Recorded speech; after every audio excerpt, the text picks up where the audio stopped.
Nos preparamos para entrar a una porción de la Biblia sumamente interesante y bastante intensa. Así que yo le invito a que usted se abroche el cinturón y ponga atención en lo que ocurre en nuestro amigo Saulo, ¿verdad? Y la descripción de todo lo que había. Pero ponga mucha atención.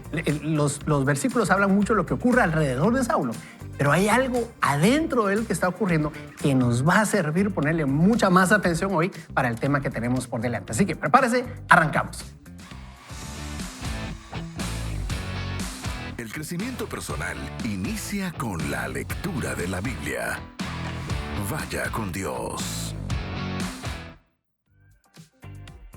Y Hechos 8:1 al 3 dice, Saulo estuvo de acuerdo con la muerte de Esteban y ese día se desató una gran persecución contra la iglesia que estaba en Jerusalén. Y muchos se dispersaron por las tierras de Judea y de Samaria, menos los apóstoles. Y mientras que unos hombres piadosos levantaron a Esteban y lo enterraron y lloraron mucho por él, Saulo hacía destrozos en la iglesia y entraba a las casas y arrastraba a hombres y mujeres y los llevaba a la cárcel. Y conectamos la narrativa ahora con Hechos capítulo 9, verso 1 al 22. Y el texto bíblico dice, Saulo aún lanzaba amenazas de muerte contra los discípulos del Señor cuando fue a ver al sumo sacerdote. Allí le pidió cartas para las sinagogas de Damasco para que, en caso de hallar a hombres o mujeres de este camino, los pudiera llevar presos a Jerusalén. Pero sucedió que de pronto en el camino, ya cerca de Damasco, lo rodeó un poderoso haz de luz que venía del cielo y que lo hizo rodar por tierra, mientras oía una voz que le decía, Saulo, Saulo, ¿por qué me persigues? Y él contestó y le dijo, ¿quién eres, Señor? Y la voz le dijo, yo soy Jesús, a quien tú persigues. Dura cosa te es dar coces contra el aguijón. Él, temblando de temor, dijo, Señor, ¿qué quieres que yo haga? El Señor le dijo, levántate y entra en la ciudad. Allí se te dirá lo que debes hacer. Los acompañantes de Saulo se quedaron atónitos porque oían la voz, pero no veían a nadie. Saulo se levantó y cuando abrió los ojos ya no podía ver, así que de la mano le llevaron a Damasco. Y ahí estuvo 3 días sin poder ver y tampoco comió ni bebió nada. En Damasco había un discípulo llamado Ananías, que había tenido una visión en la que el Señor le llamaba por su nombre. Ananías había respondido, aquí me tienes, Señor. El Señor le dijo, levántate y ve a la calle llamada Derecha. Allí en la casa de Judas busca un hombre llamado Saulo, que es de Tarso y está orando. Saulo ha tenido una visión en la que vio que un varón llamado Ananías entraba y le imponía las manos, con lo que así le hacía recobrar la vista. Ananías respondió, pero Señor, he sabido que este hombre ha tratado muy mal a tus santos en Jerusalén. También sé que los principales sacerdotes le han dado autoridad para aprender a todos los que invocan tu nombre. Y el Señor le dijo, ve allá, porque Él es para mí un instrumento escogido. Él va a llevar mi nombre a las naciones, a los reyes y a los hijos de Israel. Yo le voy a mostrar todo lo que tiene que sufrir por causa de mi nombre. Ananías fue y una vez dentro de la casa le impuso las manos y le dijo, hermano Saulo, el Señor Jesús que se te ha aparecido en el camino por donde venías, me ha enviado para que recobres la vista y seas lleno del Espíritu Santo. Al momento, nos dice el autor bíblico, de los ojos de Saulo cayó algo que parecían escamas, y éste recibió la vista. Luego se levantó, fue bautizado, y después de comer recobró las fuerzas y durante algunos días se quedó con los discípulos que estaban en Damasco. Enseguida Pablo empezó a predicar en las sinagogas, donde afirmaba que Jesús era el Hijo de Dios. Todos los que lo oían predicar se quedaban atónitos y decían, ¿acaso no es este el que exterminaba en Jerusalén a los que invocaban el nombre de Jesús? ¿No es verdad que vino acá para prenderlos y llevarlos ante los principales sacerdotes? Pero Saulo iba cobrando más fuerza y confundía a los judíos que vivían en Damasco al demostrarles que Jesús era el Cristo. Aquí termina la cita y realmente es inspirador lo que estamos viendo bueno, Saulo primero. Bueno, tal vez eso no es tan inspirador, ¿verdad? Lo de Saulo, pero realmente lo que vemos y la transformación que vemos en Pablo, porque la reacción que tiene Saulo es una reacción que podríamos decir tal vez muy normal en medio de alguien que podría ser muy religioso, por ejemplo. Alguien que tiene una manera o ha captado tal vez solamente las características superficiales de en qué puede consistir una relación con Dios y cumplir a cabalidad, era todo lo que le importaba. Me estoy atreviendo a caminar en terreno sensible, ¿verdad? Pero todo lo que le importaba era cumplir lo que él sentía en su corazón, que iba en contra de lo que había aprendido. Ese era Saulo. Saulo había agarrado en contra de todo lo que tenía que ver con Jesucristo, pero al encontrarse más adelante con Jesús, la cosa se transforma. Y por eso yo quiero recordar nada más el título de hoy, Una mente transformada. Y estamos inspirándonos en lo que Dios puede hacer dentro de nosotros, teniendo a Jesús como Señor en nuestra vida, cómo va transformando y cambiando la vida, pero en especial la manera de pensar de todos los que le invitamos. Y es ahí, para mí, donde encontramos la riqueza de la vida de Pablo. Que Pablo pasó de ser de un extremo a otro extremo, no por sus propias fuerzas, fue algo sostenible, que tardó hasta el último de sus días. No sé cómo lo ven ustedes. Y lo impresionante es que cuando nosotros permitimos que Jesús haga eso en nuestra vida, nos saca de los lugares más terribles, pues hay una forma en que Jesús logra entrar al lugar más profundo, más feo, donde nosotros nos encontramos en un estado de nuestra vida que realmente, cuando ya es Pablo, ya no es Saulo, se da cuenta de lo que era, sin duda él vivió un periodo de vergüenza que era feo encontrarse o darse cuenta de dónde lo sacó Jesús. Y eso es lo impresionante de la transformación, cuando nos damos cuenta que Jesús puede hacer eso en nuestra vida. Entonces, la transformación es para bien, es para vernos en un estado diferente. Y entonces, cuando nosotros vemos que nuestra vida cambia, nuestro carácter cambia, todas las cosas que no nos gustaban se transforman, agradecemos al Señor lo que Él hizo en nosotros. Nosotros a veces le agradecemos a alguien, por ejemplo, la esposa, un amigo, alguien que logra hacer de nosotros algo y saca lo mejor de nosotros. Pero Jesús saca todo lo bueno. Eso es lo que logra hacer Jesús. Entonces, eso es lo que nosotros vemos en Saulo. Se transforma de tal manera que la gente no se lo puede creer. Es que es imposible que este hombre que realmente destrozaba a los cristianos se convierte en amor por ellos. No, hombre, eso no puede pasar, ¿verdad? Ustedes, eso no. La verdad es que cuando uno lee el Evangelio y recordamos las palabras del Señor Jesucristo en Juan, Él dice, yo soy la luz del mundo. Y casualmente lo que hizo usted, Nino, es lo que vivió el apóstol Pablo, experimentó la luz de Cristo, porque él era prominente en la oscuridad. Y era prominente porque había sido formado para practicar todos estos desmanes en contra del cristianismo. Se dice que Pablo nació aproximadamente el 10 después de Cristo y a los 20 años de edad va de Tarso rumbo a Jerusalén para formarse a los pies de Gamaliel. Estudia en Tarso, donde existían las principales escuelas del estoicismo. Por eso es que Pablo era muy radical y muy apasionado con su discurso debido a ese trasfondo filosófico. Pero no solo eso, provenía de la tribu de Benjamín según Filipenses capítulo 3, verso 5, y además recordamos que él mismo dice que era fariseo de fariseos. No tenemos indicios históricos de que haya llegado a ser formalmente rabino, pero cuando estaba persiguiendo el cristianismo era un estudiante apasionado que creía que esa vida religiosa realmente era el éxito frente al Creador o frente a Yahvé. Y sin embargo, rumbo a Damasco, él es transformado y de ser un prominente en la oscuridad pasa a ser un hombre humilde ante la luz y es transformado por el poder de la palabra de esa luz que es nuestro Señor Jesucristo. Y de hecho, tanto el cambio del carácter, de sus actitudes, que de ser perseguidor a someterse al liderazgo del mundo cristiano, al Señor, por supuesto, de la luz y por sobre todas las cosas a constituirse en apóstol a los gentiles. Y renunciar a todos esos títulos. Es decir, ya no quiero eso. Yo lo que quiero es ser seguidor de Jesús y entonces ya no valía lo que valía antes. Y una cosa más, si me lo permiten. Ahora, todo lo que aprendió anteriormente lo pudo reutilizar muy bien cuando comienza sus viajes misioneros, porque como conocía la Torá, como conocía la tradición judía, como conocía la filosofía de la época, no la desechó, sino que la utilizó, pero con otros fines. El fin era dar a conocer el nombre de Jesús. ¿Qué digo yo? ¿Y ahora por dónde agarro? Qué impresionante. A mí me encantan todas las epístolas de Pablo. A ver, ahorita que Gonzalo mencionó el estoicismo, ¿verdad? Y por qué Pablo era de esa manera tan apasionado para poner sus argumentos. Tal vez a mí me gusta Pablo porque por la fuerza que tiene, ¿verdad? Para imponer, no es imponer, sino que explicar y proponer sus argumentos. Pero yo pienso con una mente como la de Pablo, ¿verdad?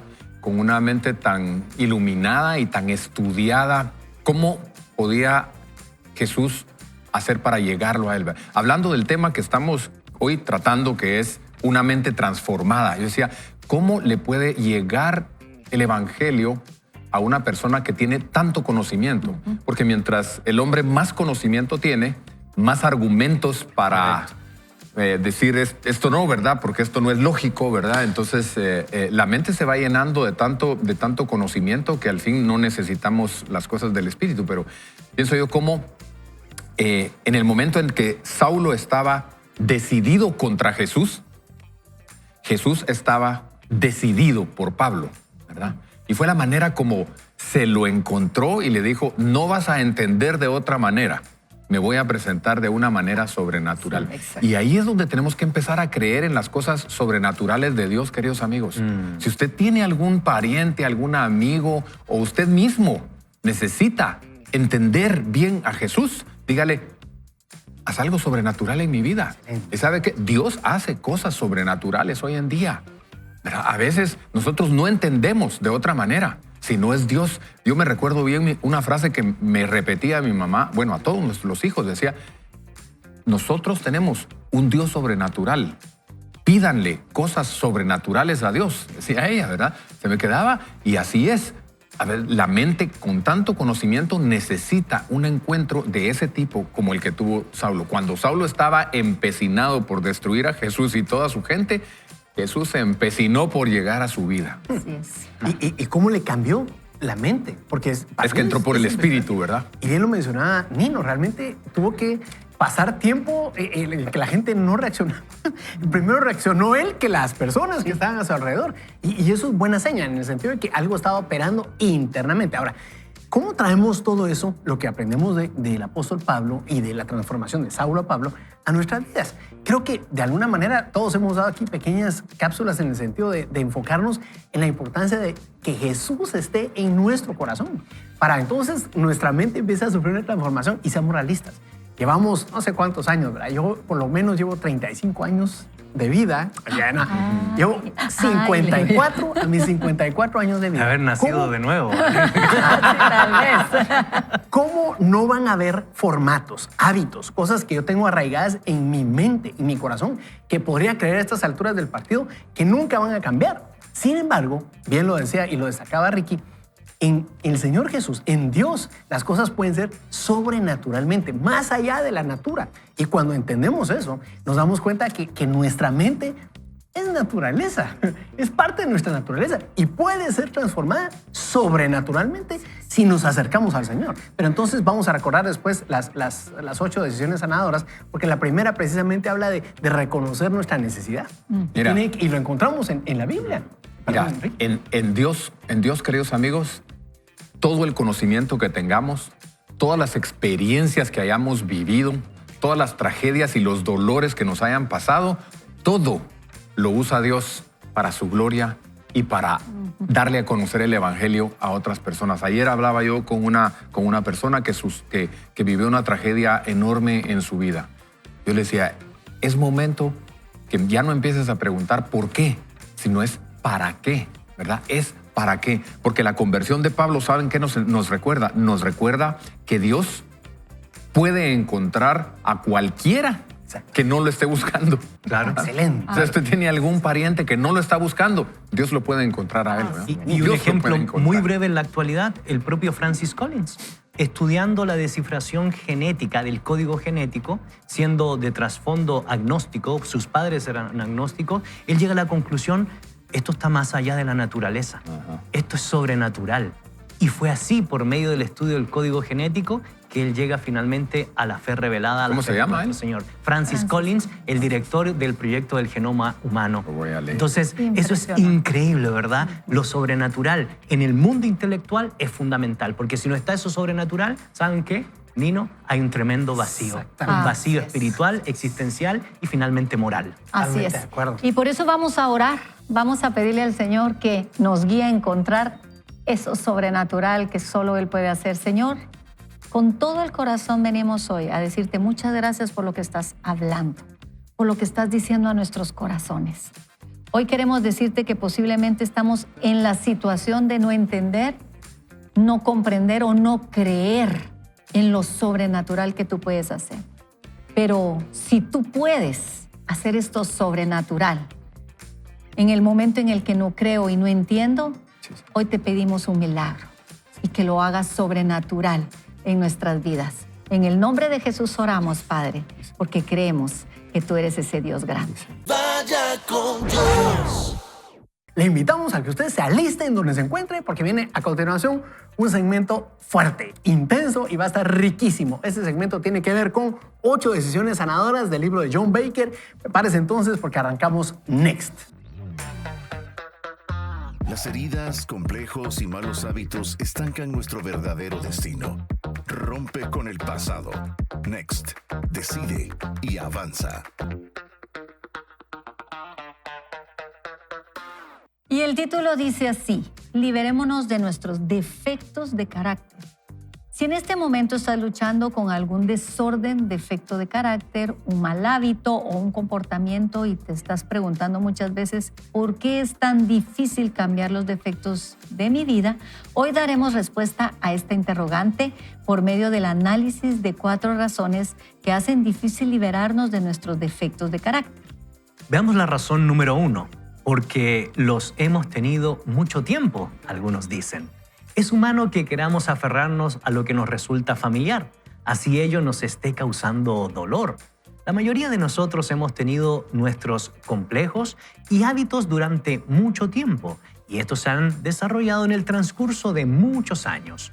Muchos fueron adquiridos en la niñez, y aunque son dolorosos y nos producen muchas derrotas, seguimos aferrados a ellos porque estamos habituados a ellos.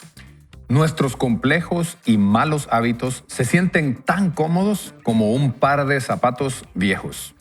No importa si tienen agujeros en la suela y ya no nos protegen los pies. Seguimos apegados a ellos porque nos hemos acostumbrado y nos sentimos cómodos usándolos. Yo cuando leía esto ayer, en el momentito se me vino un par de zapatos viejos a la mente. Entonces, Qué ricos. de los cuales no me he deshecho aún. Pero bueno, dice, continúa el autor. Muchos de nuestros defectos de carácter son como ese par de zapatos viejos de los cuales no nos queremos deshacer, ya que se sienten familiares y cómodos.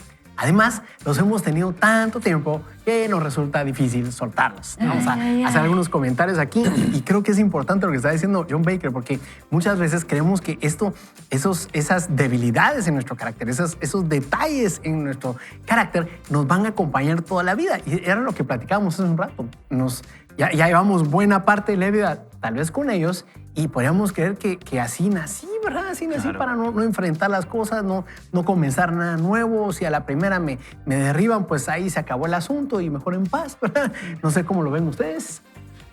Yo lo miro, yo lo miro como que esos defectos de carácter se convierten en hábitos, ¿verdad? Y entonces, media vez algo es un hábito, nosotros lo hacemos inconscientemente, lo practicamos sin pensarlo, no lo estamos meditando, ¿verdad? No es hasta que tal vez un hábito empieza a producir un efecto negativo en nosotros cuando empezamos a pensar entonces qué estoy haciendo, por qué lo estoy haciendo. Entonces, a veces no es ni siquiera que nos sintamos cómodos porque esos hábitos nos están haciendo algún daño o nos traen alguna consecuencia mala con las personas alrededor, sino que sencillamente es automático.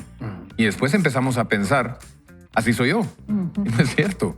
Así fue como yo me fui formando, ¿verdad? Así como el ambiente me fue formando, así como mi casa me hizo, pero no es que seamos así. Totalmente de acuerdo. No, y es como acostumbrarse al dolor. Sí. O sea, cualquier persona se puede acostumbrar al dolor crónico. Constantemente está y así es el defecto de carácter. Ahí está, no importa que golpee, no importa que me golpee, que se vea bien, que se vea mal, que yo sepa que se lo estoy viendo a otra persona y es exactamente igual al mío. Yo lo veo y lo veo como ver llover. No pasa nada. Como dice la psicóloga, pero ya ahí está, no pasa nada, pero entonces ya es algo que yo dejo pasar y que no le pongo atención y aún me lo dicen y yo sigo pensando que no está tan mal. hasta que realmente tengo que tener un golpe de realidad que afecta demasiado por una crisis muy grande. No tendríamos que llegar a ese punto. No deberíamos de llegar a ese punto porque yo creo que debería existir una revisión constante de nuestros malos hábitos, que es lo que no hacemos, ¿verdad? O sea, debemos ser demasiado disciplinados para que eso pase. Sí, uno. Y dos, fíjese, Nino, qué importante lo que dice, porque creo que al detectar los hábitos, primero detectar qué es un mal hábito que nosotros podríamos considerar un buen hábito. Y es ahí donde puede intervenir el Señor. Y exactamente, porque para saber cuál es la contraparte de un mal hábito, necesitamos saber cuáles son esos buenos hábitos. Y por eso, cuando uno lee 2 Corintios capítulo 5, verso 17, la palabra del Señor dice, de modo que si alguno está en Cristo, nueva criatura, nueva creación es. Las cosas viejas pasaron, he aquí son hechas nuevas. Es decir, hay una nueva cosmovisión que nos define. No solo tiene que ver con la salvación del individuo, sino también con las prácticas espirituales y morales que nos distinguen como discípulos del Señor.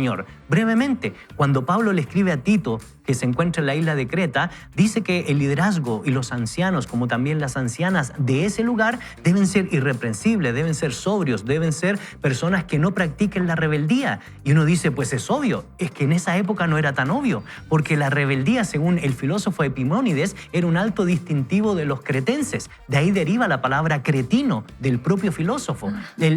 Todas las prácticas morales es poder cambiar la cultura que se opone a lo establecido por Dios. Por eso, el Evangelio no es solo la salvación del individuo, sino también el cambio de la mente para transformar el carácter.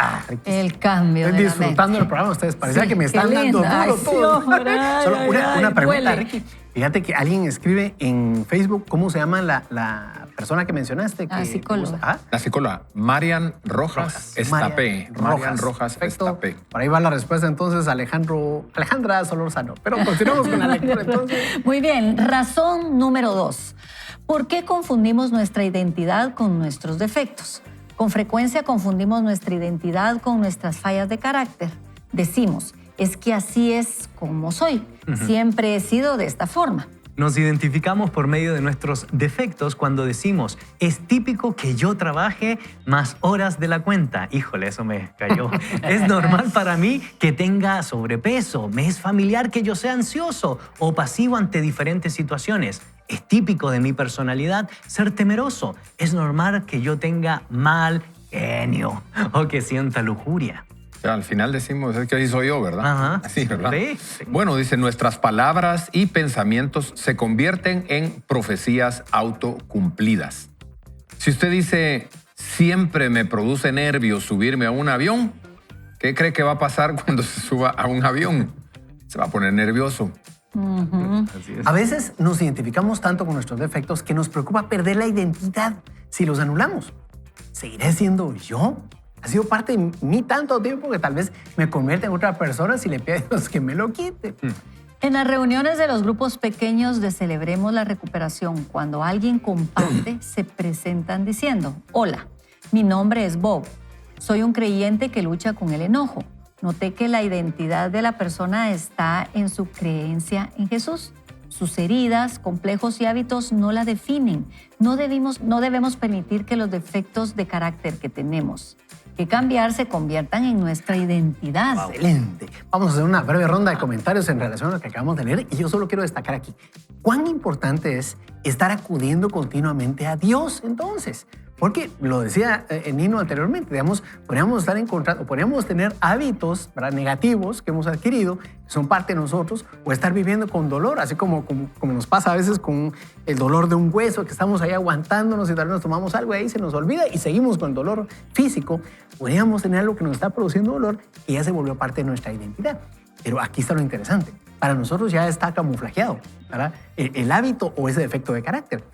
Dios mismo, el Espíritu Santo, tiene experiencia en hacernos ver qué puede estar fuera del formato original que Dios diseñó para un Asdrúbal Hernández, para un Gonzalo Chamorro, para Nino, no iba a decir para una Nino, ¿verdad? Para Nino, o para Ricky. La realidad de las cosas es que solo cuando vamos a la palabra de Dios, cuando acudimos a Dios mismo, Él nos puede decir, Asdrúbal, yo no te diseñé para estarte cayendo de ansiedad cada rato, pues, o para querer estar controlándole el mundo a todos. Y entonces ahí reconozco, sí, pues, vuelvo a la primera decisión sanadora. tengo necesidad. Tengo que reconocer que tengo la necesidad. Pregunto, ¿será que nosotros ya nos hemos acostumbrado a ciertos defectos de nuestro carácter que son parte de nuestra personalidad? Y que también dice esa primera decisión, soy ingobernable. O sea, yo estoy decidido a pensar que soy ingobernable y que no tengo necesidades y entonces solo yo puedo hacer de mi vida lo que yo quiera. No puede funcionar mi vida así. Yo tengo que comprender, hay algo mejor, hay una mejor versión de mí y que Dios puede hacer una mejor versión de mí, porque el que hace una peor versión de mi vida es Satanás, pero el que hace una mejor versión de mi vida es Dios. Y yo tengo que permitir que Dios haga esa mejor versión de mi vida, porque no me puedo quedar plasmado en soy ingobernable y entonces yo hago lo que quiero conmigo y Satanás se aprovecha de hacer lo que quiera él y yo hacemos una buena versión de mí, ¿va? Entonces, qué bien nos está saliendo. No nos está saliendo bien, nos está saliendo algo mal, no te estás dando cuenta que nos está saliendo mal y necesitamos hacer algo bueno y mejor hacer la sociedad con Dios que sí va a sacar algo bueno de mí. Entonces, estos hábitos malos, ya nos dimos cuenta que son malos, saquémoslos. Hagamos algo bueno, mejorar ese carácter.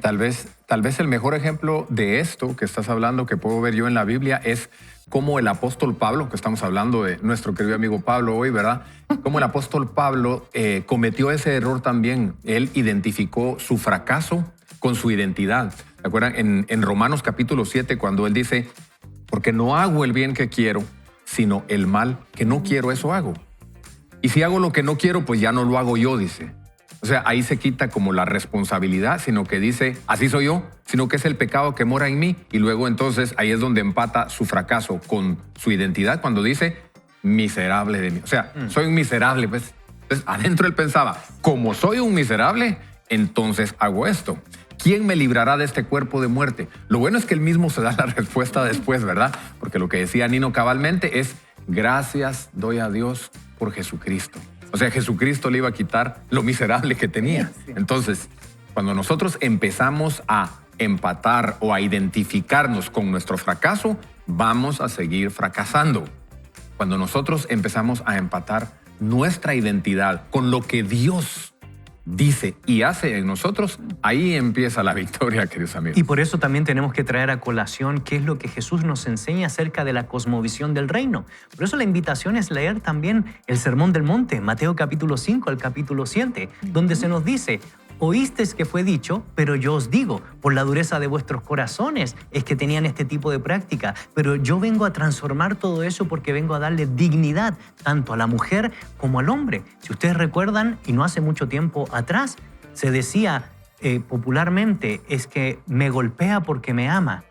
Y eso lo veían como algo absolutamente normal hasta que ven lo que dice la palabra del Señor y cómo el Señor mismo dignifica a hombres y mujeres y se da cuenta que eso no es normal y somos transformados por el mensaje de la buena noticia del Señor. ¿Para qué? Para dejar esas cosas que por la dureza de nuestros corazones practicábamos en contra del socavamiento del espíritu Huicho, humano. no me dejes. Está buena esa. ¿Qué tal si seguimos con la lectura? Lean, jóvenes, ya que tenemos aquí al autor. Esta es la tercera razón. Y el autor nos dice, porque todo defecto tiene su compensación. Es posible que nos cueste dejar nuestros defectos porque cada defecto compensa algo de manera muy real. La compensación puede ser un alivio temporal del dolor, atención o cierto grado de control. Hay defectos que pueden darnos una excusa para fallar o calmar la culpa que sentimos. Cuando se repite una conducta negativa, la compensación es garantizada. Es decir, recibo como un premio, ¿verdad? Y aunque pueda ser autodestructiva, trae consigo algún tipo de beneficio percibido. Por ejemplo, una mamá que luche con su temperamento, o sea, que son gritonas, y dice amablemente a sus hijos, niños, bajen a comer. Cuando ellos no bajan, ella los vuelve a llamar. En esta segunda llamada, ellos tampoco bajan. Y entonces ella grita, niños, bajen ya mismo a comer o me van a enojar. Y ustedes saben qué pasa cuando me enojo.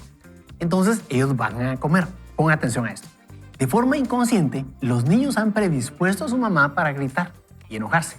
Y ella descubre que gritar funciona. Entonces, esa es su compensación. Ahí Te quedaste pensando en tu mamá, ¿verdad? Cuando Ay, no, ¿De su qué mamá es pensó? una La santa. En chancleta. él. Sí, por eso. Hombre. así es, ¿ah? Me quedé pensando en cosas. Fíjate que, y es impresionante. Yo solo quiero volver a leer el título. Dice, porque todo defecto tiene su compensación. Estamos hablando de defecto de carácter, ¿verdad? Correcto. Entonces, cuando algún defecto se da en nuestro carácter, lo que tenemos que hacer es a compensarlo o de alguna manera obtener un beneficio, ¿verdad? Aunque sea autodestructivo este proceso, pero tenemos un beneficio. Por ejemplo, en el caso de la mamá, lo que está haciendo es justificar su grito Sí. y todo Ajá. cuando aquellos lo llevan a Por la límite, pero falta de como obediencia. es un trabajo entre dos, ¿verdad? Ah. El problema es que muchos de nosotros podríamos estar viviendo así. Que, bueno, yo ya no seguí insistiendo, ya no perseveré porque pues a la primera tuve problemas con mi socio y ya no quise seguir pensando en otra oportunidad, por ejemplo, ¿verdad? Eso trae la falta de perseverancia, por ejemplo, que puede ser una debilidad en el carácter. Esto es interesante, yo no lo había comprendido hasta que lo leí aquí con nuestro buen amigo John Baker. No sé cómo lo ven ustedes o cómo lo perciben. Mira, yo lo que analizo, ¿verdad? En esto es cuando nosotros percibimos que algo nos trae un beneficio con nuestros defectos, debemos de recordar que siempre va a ser un beneficio temporal, ¿verdad? O sea, el beneficio de un defecto siempre va a ser temporal, porque la recompensa la consecuencia a largo plazo siempre es negativa. Entonces, ahí es donde nosotros podemos ver si lo que yo tengo es positivo o es negativo. Por ejemplo, se lo voy a poner en términos prácticos. Es, por ejemplo, en una pareja en la que tienen un argumento y alguien tiene adentro el asunto y yo siempre tengo que ganar, ¿verdad? Y entonces, cuando yo gano a cualquier costo, entonces la relación no gana. Yo gano temporalmente, pero a largo plazo destruyo mi relación. Entonces, ese es un ejemplo de un defecto, ¿verdad? Aquí yo soy el hombre y aquí yo soy el que mando y aquí lo que yo digo es lo que tiene que ser siempre. ¿Ok? Y entonces usted va a ganar argumentos temporalmente, pero a largo plazo va a destruir la relación. Ese es un buen ejemplo, creo yo. Exactamente. Y realmente el autor nos deja pensando y nosotros quisiéramos invitarle a que usted siga analizando cómo esto nos puede estar afectando a cada uno de nosotros, porque como le hemos dicho, son defectos de carácter.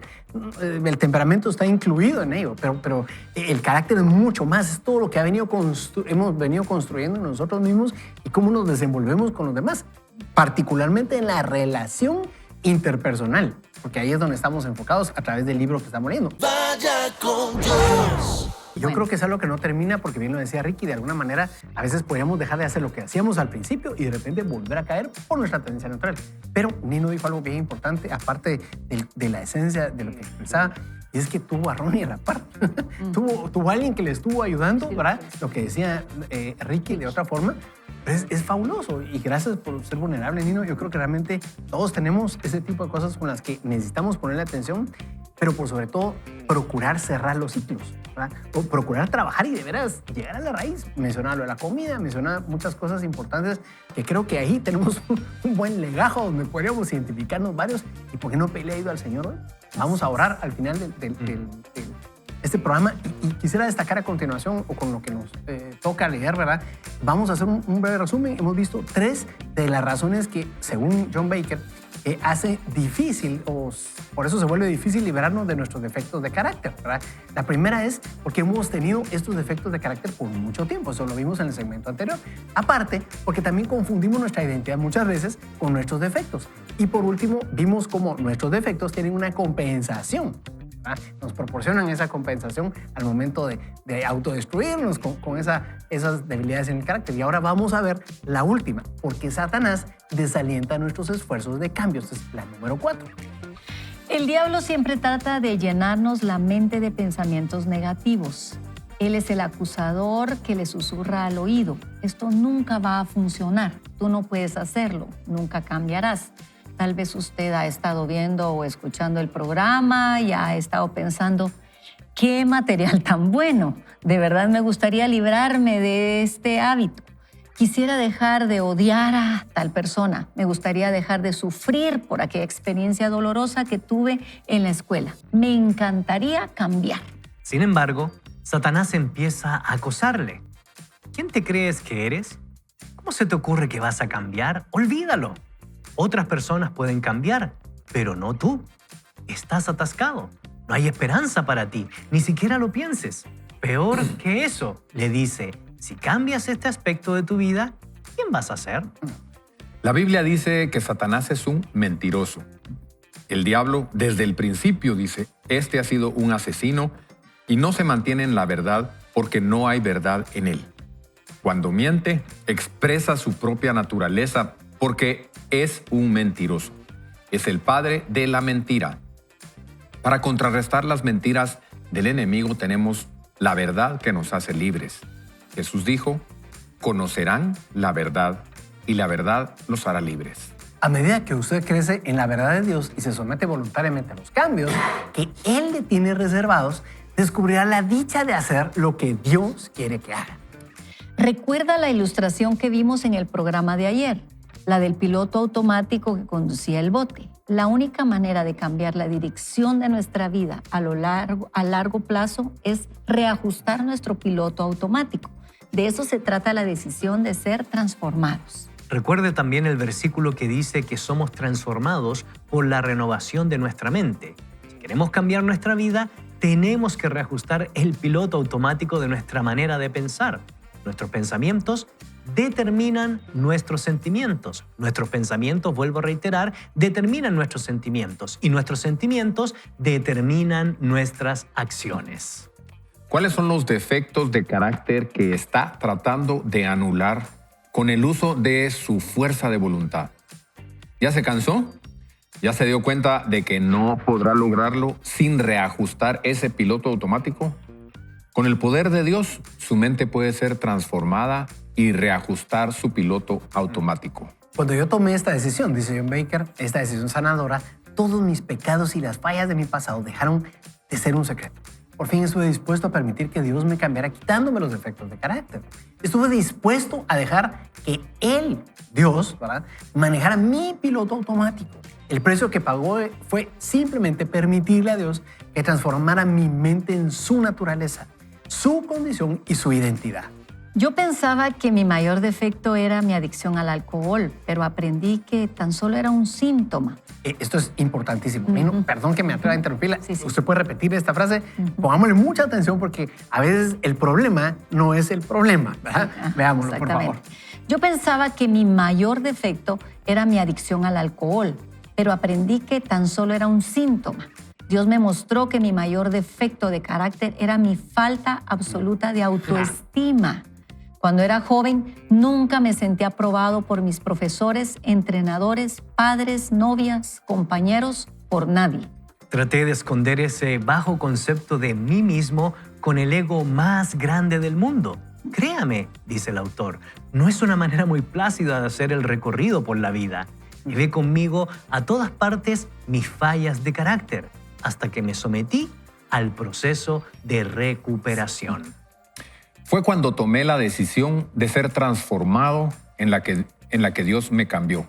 Él me ayudó a reconstruir mi valía en base a su amor incondicional por mí. Abandoné mis intentos de dar la talla siguiendo los criterios de desempeño del mundo, que siempre me llevaban al fracaso y la frustración. Hoy trato de vivir mi vida agradando a Dios. No es mucho lo que ha cambiado mi vida, sino todo. Y estoy seguro de que Él puede hacer lo mismo con usted. Decídase a iniciar el cambio hoy. Impresionante lo que acabamos de leer y escuchar de John Baker, porque realmente creo que tiene mucha verdad en todo lo que está diciendo. Sí. Y en particular con elementos bien pequeños. Y por eso tuve que tener ahí, le tuve el tren al vino, porque creo que muchas veces lo que más tal vez atrae nuestra atención, tal vez a lo que más le dedicamos tiempo muchas veces es a los problemas que se miran. Es a las cosas, a nuestras reacciones, a lo que expresamos, cómo nos dirigimos, cómo nos relacionamos con otros. Sin embargo, es aquí donde yo sí creo, y vuelvo a insistir, es donde nosotros debemos procurar invitar continuamente a Dios a nuestro ambiente. Es más, es por eso que creo que por eso mismo nosotros debemos estar buscando generar el ambiente para encontrarnos con Dios a diario, porque solamente Dios nos puede indicar cuál es el verdadero problema o la causa detrás del problema que estamos manifestando. Él mismo lo decía Baker aquí, ¿verdad? Y me llama mucho la atención lo que él decía. El problema más llamativo, más destacado era el alcoholismo. Claro. Pero no, su raíz era la baja autoestima. Baja autoestima. Yo creo que Sí, está, exacto. Así es. ¿Qué estará pasando en nuestros corazones? ¿Será que nuestra tendencia a gritarle a nuestros hijos, nuestra tendencia a hacer de alguna manera en el tráfico, como bien lo sacaba uno de nuestros amigos ayer, decía, no voy a sacar el nombre a colación otra vez, pero creo que a todos nos pasa, ¿verdad? De manejar de cierta forma, reaccionar de cierta manera allí, o no sé, o de empezar un negocio y perder el interés y dejarlo a medias. Esos defectos de carácter podrían ser indicadores de algo más profundo. Es ahí donde si nosotros generamos el ambiente y buscamos estar con Dios, conectándonos con Dios continuamente, podríamos encontrar la razón o la raíz. Cuando uno estudia la cultura antigua clásica, hay que saber que la humildad era una debilidad en el pensamiento antiguo. Sin embargo, el cristianismo trae un nuevo mensaje, porque dice el cristianismo que la humildad es un alto distintivo de aquellos hombres y mujeres que reconocen, en primer lugar, no la autosuficiencia, sino depender de aquel que es suficiente, el Creador. Y como la humildad viene a ser un distintivo formal en el pensamiento cristiano, entonces reconocemos que no podemos solos. Odiamos el hedonismo y el narcisismo tan común en el primer siglo como también en nuestros días. ¿Y a qué nos lleva eso? A reconocer cuáles son nuestras dolencias, nuestras debilidades, nuestros errores y cómo podemos cambiar a la luz de esa transformación que hace el Señor Jesucristo de nuestra mente, nuestro corazón y nuestros sentidos. Por eso creo yo que al destacar la vida del autor, él fue muy humilde para decir en un momento, reconozco que estos son mis problemas, los expongo públicamente porque como ya han dicho ustedes, cada uno de ustedes, necesito de ayuda. El Señor nos da el primer paso y posteriormente seguimos caminando para acompañarnos los unos a los otros y poder derrotar esa falta de humildad en nuestra caminar. Diste en el clavo, Gonzalo. La verdad que yo creo que en el fondo de todo el libro de las 8 decisiones lo que vamos a ver es el llamado a esa humildad, a ese reconocer, necesito ayuda, ¿verdad? Una de las cosas que yo veo a diario, porque prácticamente es a diario cuando yo atiendo a alguien en consejería, es lo que le cuesta llegar a ese punto de humildad, ¿verdad? Porque una de las mentiras más grandes que el diablo nos mete en el corazón, queridos amigos, es, regresando al inicio de lo que leímos, ¿verdad? Es que la vergüenza de hablar lo que nosotros estamos haciendo o como somos es muy grande, ¿verdad? Entonces, ¿qué van a pensar de mí, mi reputación, mi imagen, mi nombre? Y entonces, esa mentira realmente tiene su base, tiene su pedestal en el orgullo, ¿verdad? Entonces, la salida realmente de todo lo que nosotros necesitamos cambiar está en ser humildes, ¿verdad? Hay un problema grande con nosotros los hombres, ¿verdad? Que somos los que cómo nos cuesta pedir ayuda, cómo nos cuesta ser humildes, cómo nos cuesta reconocer que necesitamos ayuda. Yo siempre, en todo lo que hago, miren, en todos los programas que tengo, ¿verdad? De que el Señor me permite tener, yo miro 80 o 90% de mujeres, ¿verdad? Pidiendo ayuda. Y 10, 15 o 20% tal vez de hombres pidiendo ayuda. Y lo interesante del asunto, ¿sabe qué es? El poder que tiene un hombre transformado. Sí. Porque, miren, cuando llega un hombre humilde y se transforma a toda su familia. Sí, exacto. Así es. Para una mujer es mucho más difícil hacerlo. Llega una mujer, pide ayuda y se transforma ella, y para lograr cambiar toda su familia es un triunfo enorme. Pero si llega el hombre y ese hombre se humilla y ese hombre busca a Dios, se trae a toda la familia cercana y lejana con él, ¿verdad? Entonces, y el enemigo lo sabe y por eso trabaja tanto en nuestro orgullo, queridos amigos. Impresionante. Y por eso creo que nuestra oración debería de ser Gálatas 2:20, ¿verdad? Con Cristo estoy juntamente crucificado. Ya no vivo yo, mas Cristo vive en mí.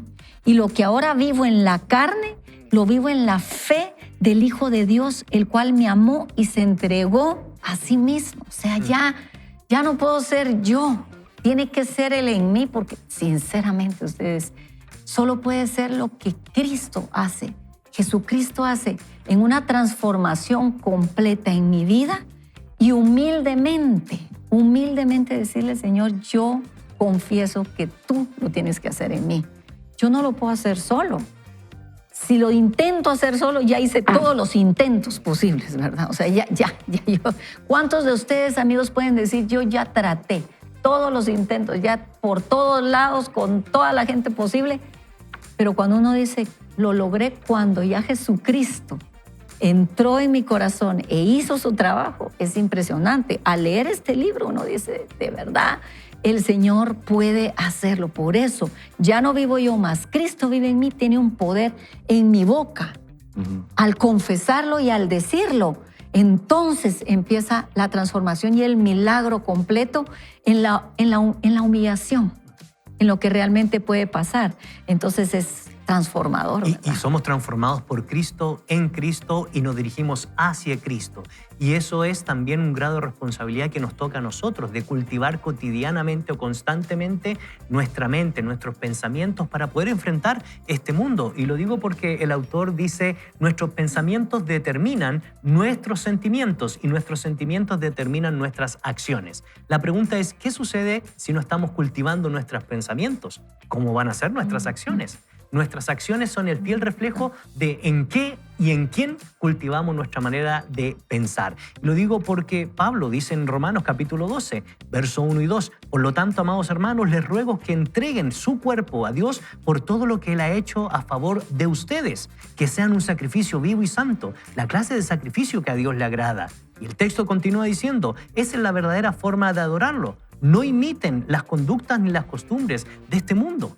¿Por qué? Porque este mundo es malo. Más bien dejen que Dios los transforme en personas nuevas al cambiarles la manera de pensar. Y una vez que nos cambia la manera de pensar, usted y yo la cultivamos cada día para llegar a la medida, a la estatura de nuestro Señor. Con humildad, pero también con tenacidad. Es impresionante lo que hemos estado aprendiendo hoy. Por un lado, pues del Señor, ¿verdad? En la primera porción leímos la palabra de Dios y nos ha dejado pensando Pablo, su conversión, su transformación de mente. Todo lo que nos está explicando John Baker en estos segundo y tercer segmento, además de las experiencias y conceptos de nuestros amigos, yo quisiera invitarle a que usted, en donde se encuentre, hoy pueda tener un tiempo delante de Dios y no únicamente con la oración que vamos a hacer a continuación. De hecho, yo quiero orar y quiero pedirle al Espíritu Santo que durante todo el día de hoy usted pueda seguir recibiendo información de parte de Él. Yo pensaba, ¿en qué momento compramos la idea? Por ejemplo, yo me topo mucho con amigos, ¿verdad? Y a mí me ha pasado bastante y hasta el cansancio, que de repente me siento demasiado agotado. Y uno piensa normalmente, sí, que la vida de hoy, el estrés de hoy, que sí, tanta actividad, que esto y lo otro. Pero poco a poco he ido descubriendo, con la ayuda de Dios, ¿verdad? Que muchas veces no ha sido el cansancio del trabajo en sí, sino el deseo de buscar agradar a otros. Claro. Lo que decía Baker aquí en las notas, ¿verdad? Él estaba tratando de demostrar y buscar su aprobación de profesores, entrenadores, papás, novias, compañeros, y no lo encontraba. Y yo me he dado cuenta que a veces yo me topo con gente, y yo tiendo a ser así, ¿verdad? Que nuestro cansancio físico es un indicador de algo que pudiera estar pasando en nuestro carácter como tal. ¿No será que esa es nuestra situación hoy? Yo quiero hacerte meditar antes de orar, porque si no, vamos a orar como para cerrar el programa y se acabó.